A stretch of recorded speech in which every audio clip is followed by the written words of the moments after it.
Everyone.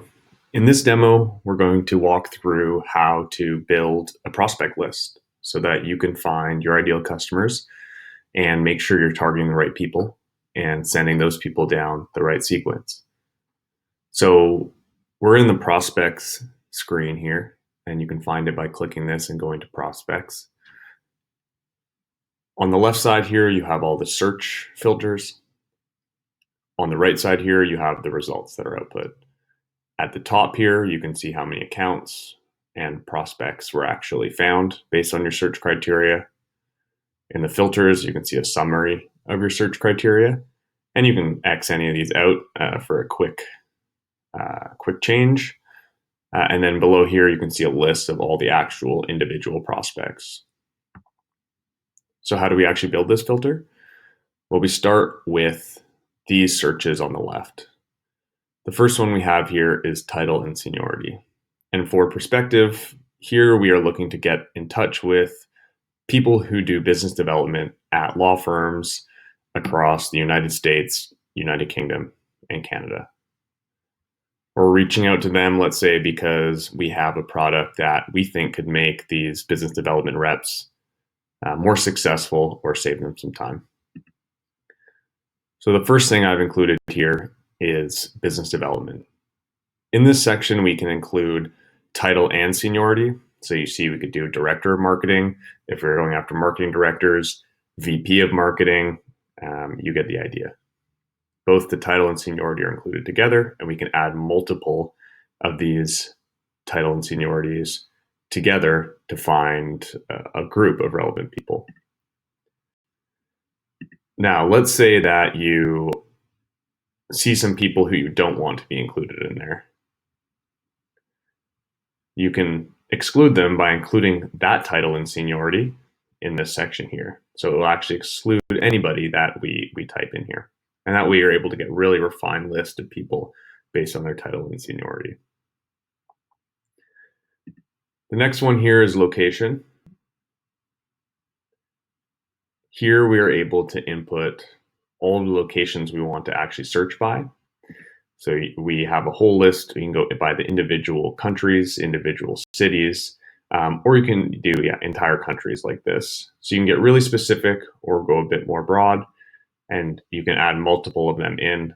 When you have multiple, it's searching for all of them, of course. We have the same exclude feature here as well. This might be useful if you want to make sure that you're not prospecting to anyone in the European Union to avoid any issues with GDPR if it applies to you.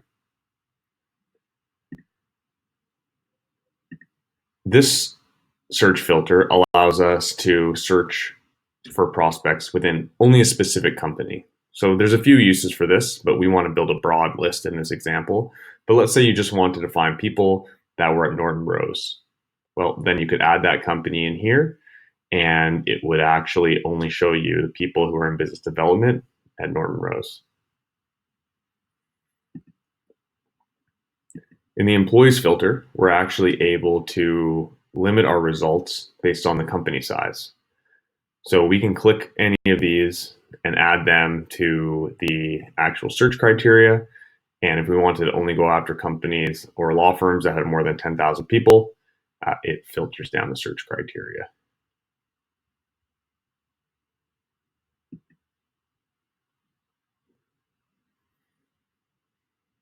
And these are law firms, law practices, and anybody that does legal services. That's why you saw some of the other companies in there that had relevant legal services.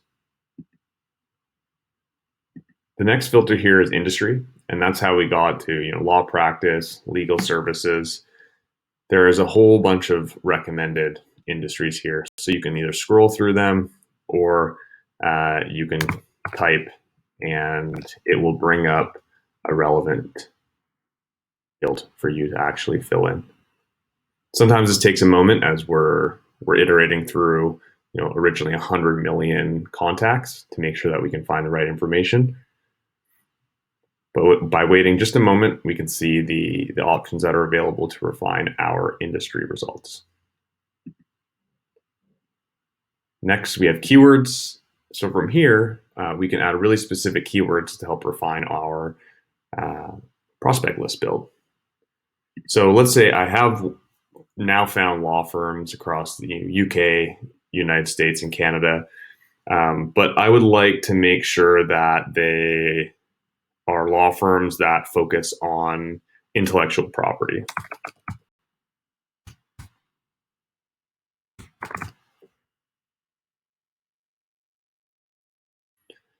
So here with keywords, we're able to refine our search even further on top of the industry results.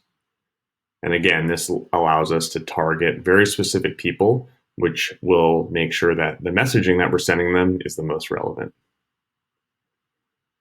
So now I'm searching for law firms that have the keyword intellectual property. So it's really going to narrow those results.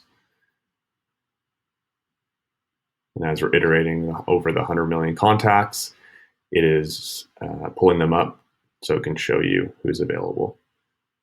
Awesome. And finally, if it's relevant to you, you can also search by technology.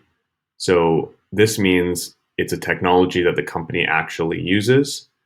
And an example of this might be intercom. And maybe it's relevant for you to sell to only companies that use intercom. Well, you can use this technology filter to actually make sure you're only seeing a list of people who use intercom. All the results update in real time. So now that we've got this filter saved, we can see all the prospects that apply to this filter. These are the people that we're going to add to our sequences in order to prospect them. Before you do that though, what I always like to do here is actually save the view. And that's going to save all of these search filters so that we can always come back to here in the future without spending too much time rebuilding that list.